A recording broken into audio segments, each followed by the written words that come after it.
Hello, my name is Christine Winter. I am a certified peer support specialist at Chesapeake Integrated Behavioral Health. I'm here with my colleagues, Steve Hills and Catrell Lewis.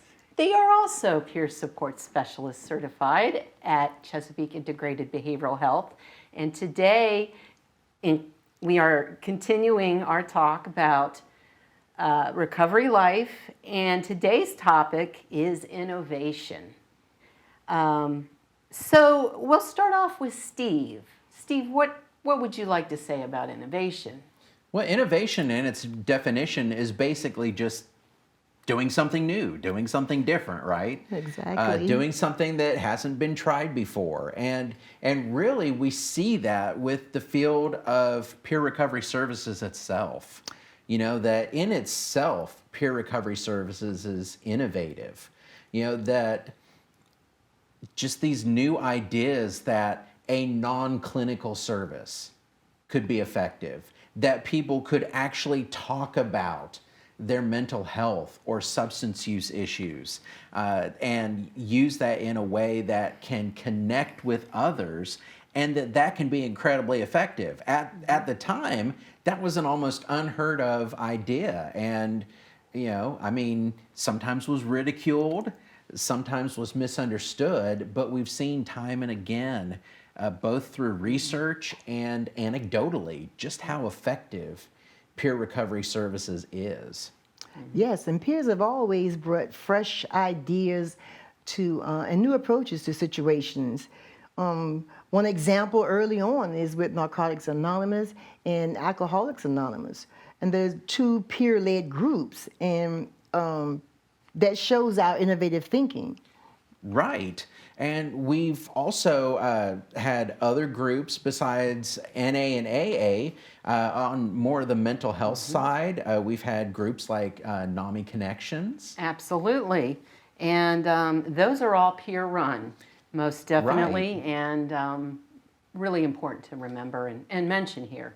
Right. And that's so much different because it's not like there is an expert in the group. There are facilitators in the groups, but everyone is a peer. Everyone has that shared lived experience, and everyone supports everyone else. And that is an innovation, you know, rather than having someone dispensing wisdom, that we're all finding that wisdom together. And that is new because in the past we didn't have that.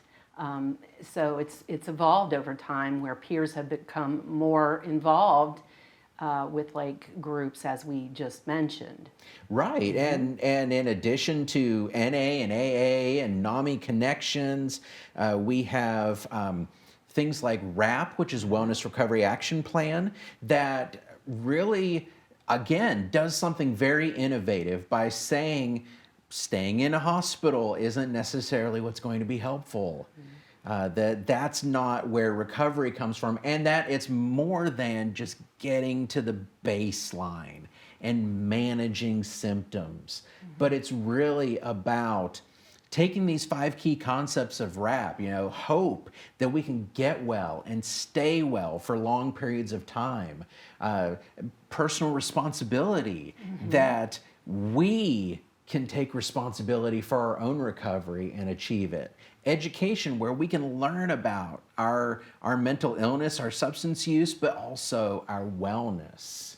Also, self-advocacy, that, yeah, we can advocate boldly for what we want, whether that's with family, whether that's with doctors, whether that's with the justice system, wherever, and also support. That we don't have to do this ourselves. Exactly. It installs hope and really teaches in a very person-centered way that recovery is both possible but also probable and sustainable. Yes. Yes, and our entire approach to care is innovative. Peer support specialists, we walk alongside our peers in a mutually supportive relationship.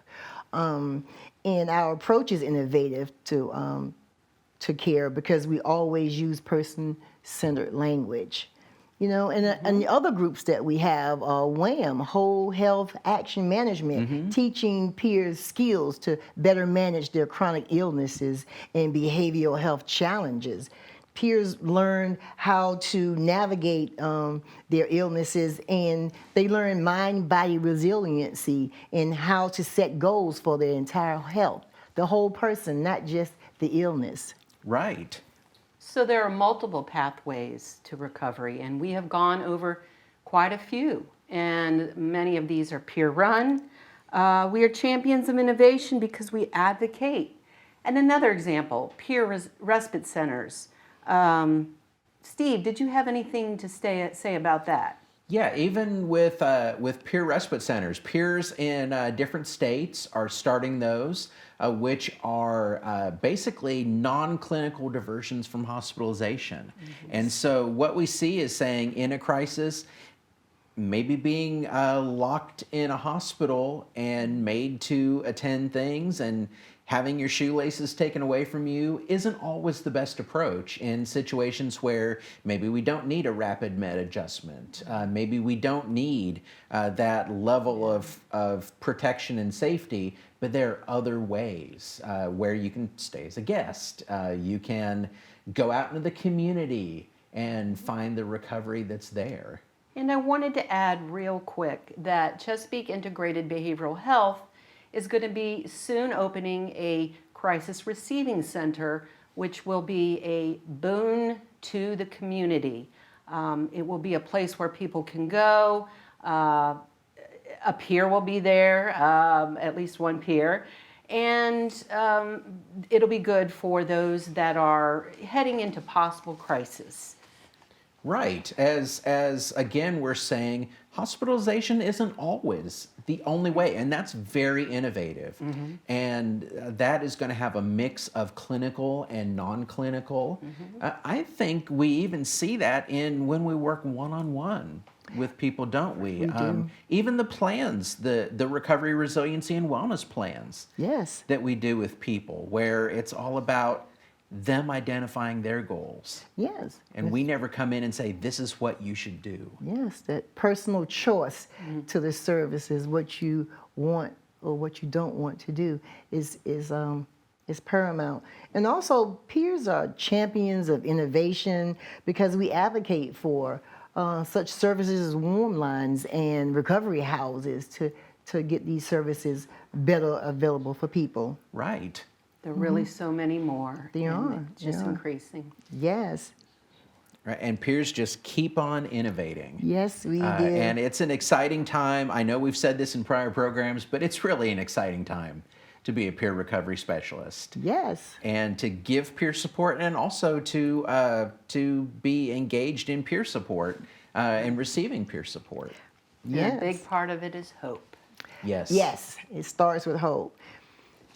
So yes, one other thing, we'd like to invite you to our Global Peer Support Celebration Day. That's going to be October the 21st, 2023 from 1 to 5. It's going to be at 2307 Bainbridge Boulevard. Along with the Buffalo Friends and Family, we're going to have a community fall festival. There'll be games and prizes, fun activities for the whole family.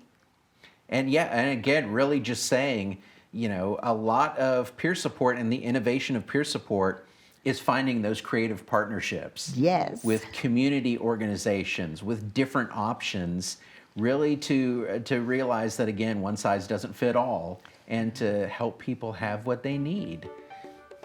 Well, thank you very much for joining us for this episode of Recovery Life. And thank you again as well to Chesapeake Television for hosting us and giving us the opportunity to talk about a Year of the Peer 2023 and how that's impacted the peer support profession and recovery itself. Yes. Have a good day.